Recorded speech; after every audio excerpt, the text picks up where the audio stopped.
প্রিয় দর্শক, হিস্টোরি বাংলার আজকের এই ভিডিওতে আমরা জানব অটোম্যান সাম্রাজ্যের দ্বিতীয় শাসক ওরহান গাজীর জীবনের সম্পূর্ণ ইতিহাস।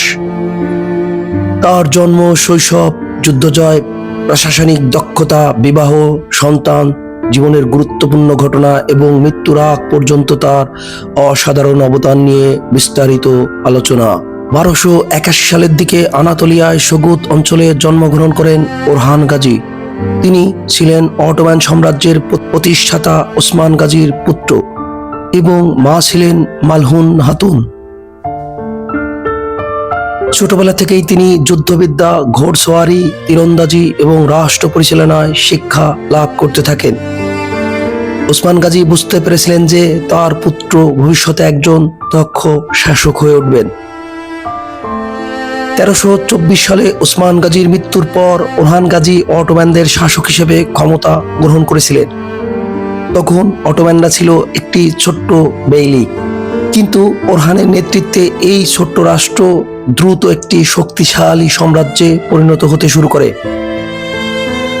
ক্ষমতায় এসেই তিনি সব থেকে গুরুত্বপূর্ণ অভিযান পরিচালনা করেন বাইজান্টানদের শক্তিশালী নগরী বোসরার বিরুদ্ধে। দীর্ঘ অবরোধের পর 1326 সালে বোসরা বিজয় করেন তিনি। এই বিজয়ের মাধ্যমে অটোম্যান সাম্রাজ্যের প্রথম বড় রাজধানী প্রতিষ্ঠিত হয় এবং এখান থেকেই সাম্রাজ্যের প্রকৃত উত্থান শুরু হয়েছিল। বোসরা দখলের পর ওরহান শহরটি ধ্বংস করেননি, বরং মসজিদ, বিদ্যালয়, বাজার, স্নানাগার ও জনকল্যাণমূলক স্থাপনা নির্মাণ শুরু করেন। তিনি বুঝেছিলেন কেবল যুদ্ধ জিতলেই সাম্রাজ্য টিকে থাকে না, উন্নত প্রশাসন ও জনকল্যাণমূলক কাজই একটি রাষ্ট্রকে আরো বেশি শক্তিশালী করে তোলে।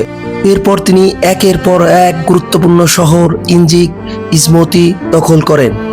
এসব বিজয়ের ফলে উত্তর পশ্চিম আনাতোলিয়ায় অটোম্যানদের আধিপত্য আরো সুদৃঢ় হতে থাকে। ওরহান গাজীর সব থেকে বড় অবদান ছিল শক্তিশালী প্রশাসনিক ব্যবস্থা গড়ে তোলা। তিনি নিয়মিত সেনাবাহিনী গঠন, বিচার ব্যবস্থা উন্নত করা এবং সরকারি কর্মকর্তা কর্মচারীদের নিয়োগের মাধ্যমে একটি সুশৃঙ্খল রাষ্ট্র প্রতিষ্ঠা করেছিলেন। তার সময়ে অটোম্যানদের প্রথম রৌপ্য মুদ্রা চালু হয়। এটি ছিল স্বাধীন রাষ্ট্র হিসেবে অটোম্যানদের মর্যাদাপূর্ণ একটি প্রতীক। ওরহান গাজীর ব্যক্তিগত জীবন ইতিহাস অত্যন্ত গুরুত্বপূর্ণ। তার অন্যতম স্ত্রী ছিলেন নীলুফার হাতুন, যিনি একজন বাইজেন্টাইন রাজকন্যা ছিলেন এই বলে অনেক ইতিহাসবিদদের ধারণা। এই বিবাহ রাজনৈতিক সম্পর্ক আরো সুদৃঢ় করে তোলে। ওরহান গাজীর কয়েকজন পুত্রের মধ্যে সব থেকে বিখ্যাত ছিলেন মুরাদ প্রথম। পরবর্তীতে তিনি অটোম্যান সাম্রাজ্যের অন্যতম শক্তিশালী সুলতানে পরিণত হয়। 1354 সালে এক ভয়াবহ ভূমিকম্পের ফলে গ্যালিপলি দুর্গ দুর্বল হয়ে পড়ে।